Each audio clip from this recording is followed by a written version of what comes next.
Здрасти. Абе, той Мишо бирата ми се обади сега пак. Да? В неговата фабрика влезнали митничари ли са, полицаи ли са, събират телефони, правят там някаква акция.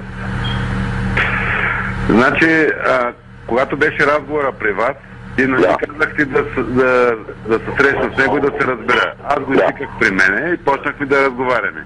Пади се господин Дянков и каза, аз карам влак, дойде при мене. И аз го изпратих и повече не са. Сега в момента ми се обадиха, че някакъв гражданин че той работи пирената и има дежурен телефон, че ще изпратили мобилната група да види какво правят през нощта вътре в завода. И се оказва, че работи. Завода при отнет лиценз. Аз му бях разрешил и му казах, тази бира, която е налична, бутилира докато правим нещата. Приема на да го извика и аз не знам те какво са разбирали. Аз го виках Дянков и го пратих при него да се разберат. Аз на министъра му казвам, господин министър, имахме обсъдка с премиера по този въпрос. Вие го извикахте, кажете ми какво сте се разбрали последно. Той ми вика, нищо не съм се разбирал с него. Как да си извади тази бира, която е останала там и това е. И аз сега не знам какво да им кажа. По принцип звъннах няма да аз заминавам утре за Македония, тъй като има 3 дена среща на световната. Им казах, когато са писали, няма да го завеждат и да искам да ми го докладат на мене. И да мога да разговарям с вас и да видим какво ще... Значи, прибира ги оттам, нали, поехме ангажимент да не... Да, обаче работим в различни посоки. Аз правя едно, министъра... Не, аз го виках и му казах и точно това съм казал. Затова кой е пратил групата там? Ами, то е станало по обаждане... Добре, обади се, изведи ги оттам и като се видим, ще го говорим. Защото ако ги заведат, той няма види лиценз. Да, и това да се направи в момента.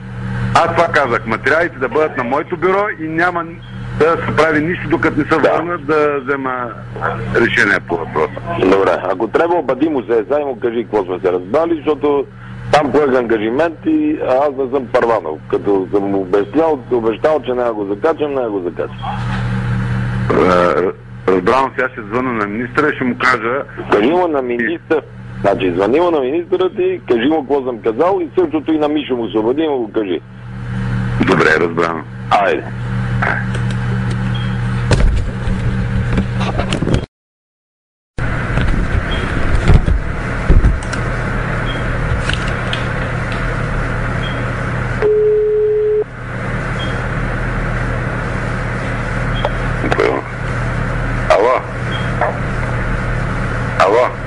Чувам.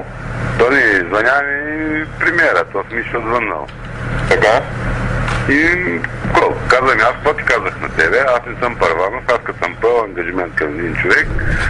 И стигли хората, викам аз, извикай Мишо утре и се разбирайте. Викам, какво се разбирам? Той се разбира от министъра. Аз заминавам, викам утре за Македония.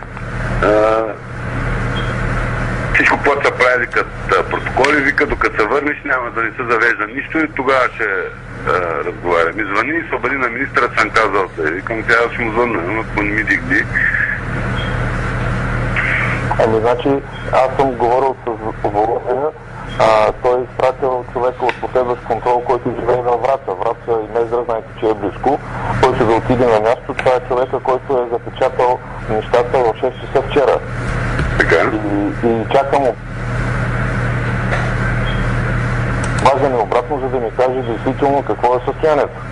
И в момента още нямам обаждане. Сега ще звъна на Володя да го питам ясно ли е вече за какво става въпрос. Така, и каквото има ти го донесат пред тебе, го дръж пред тебе и като се върна. Добре. Трябва да ще ходим четвъртък при... Ти ще ходим при министър, по премиери да кажат какво да такова, защото един вика едно, другия вика друго. Разбрах. Добре. Знам, че той ще го изтълкува, защото каза аз на тебе, какво ти казах? Аз съм поел един път ангажимент и не съм като премиера, като президента да се отмятам. Разбрах, добре. Сега ще го направя. просто да не заведат, защото вече няма да могат да нищо да се направи и Мишо ще му каже, те нарочно го правят. Той предния път, като идва на асансьора, казва, аз съм се разбирал с всички власти, мек съм си плащал и сега съм изненадан, защото така се процедират с мене. И ще каже, защото нека да си я плащал на предишния. Ами хубаво, ма това е тема на тук разговора. Това няма. Резултатът ще бъде кофти. Разбрах. Нека да бъдат при тези материали, ще се вземе отношение, ще го умуваме, ще го мислим. Добре, разбрах. Да правим. Добре, разбрах. Казал се ми на Володя, така че и сега ще му повторя отново. Володя, да ги вземе при него. Работи винаги мога да ги пуснем и да вземат, защото сега става на разваления телефон. Добре. По-добре, като се върна, да поискам да отидем аз и министъра при Бойко и него присъствие да се разберем. Така, добре. Добре, Тони. Добре. Извинявай, че се притеснявам. Аз така ли, че седя и чакам да ми се обадят. Аз ако имам яснота и е ясно за какво става въпрос, ще ви звънна дори малко по-късно и ще ви кажа. До 10:30, ако имам яснота, ще ви кажа. Ако не, утре ще ви звънна. Така че няма проблем. Да после няма история. Той ще натиска, ние ще бъдем. Тогава аз трябва да направя нарушение на закона, за да изляза от положение. А сега аз казвам, нека съда да се произнесе, тук е свършен в стария случай. Разбира се, и той Володя казва, вика, те ако го правят, вика, това нещо е много глупаво, защото вика, ние с тях не са разбрали и той ми казва също това, което и вие ми казвате.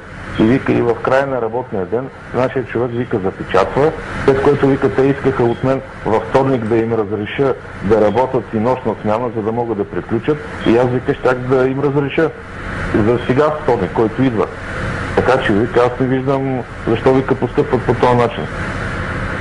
И аз му нямам телефона на този Мишо.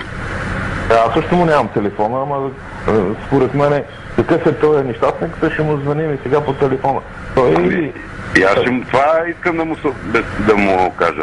Просто че са му дали карт-бланш и до вторник и се отнасяме с него, защо всякакво прави в нощите и в завода. Добре, аз ще намеря телефон. Добре. То той ми каза да му звънна, аз как да му кажа, че нямам телефон и не съм имал никога. Добре, аз ще видя дали Володя му има някакъв телефон. Добре. Добре, сега ще ви. И ще ви звънна. Добре. Добре.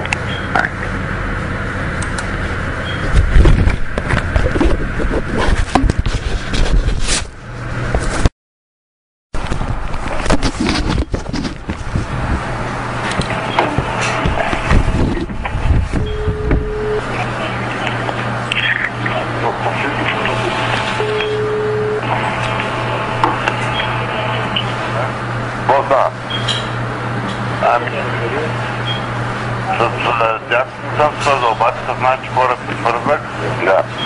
И се разбрах. Добре. Казах материалите да бъдат при този Странджев и на него му се обадих. Добре. И...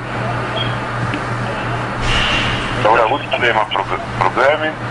В принцип, налог, шефа на мисията му е разрешил, даже му казал във вторник, че работи и през нощта, за да си свърши. Сега просто не ми е ясно защо отишъл в нощта вътре да прави впечатление, но така се е решил. Окей, добре. Ще решим нещата. Добре. Айде.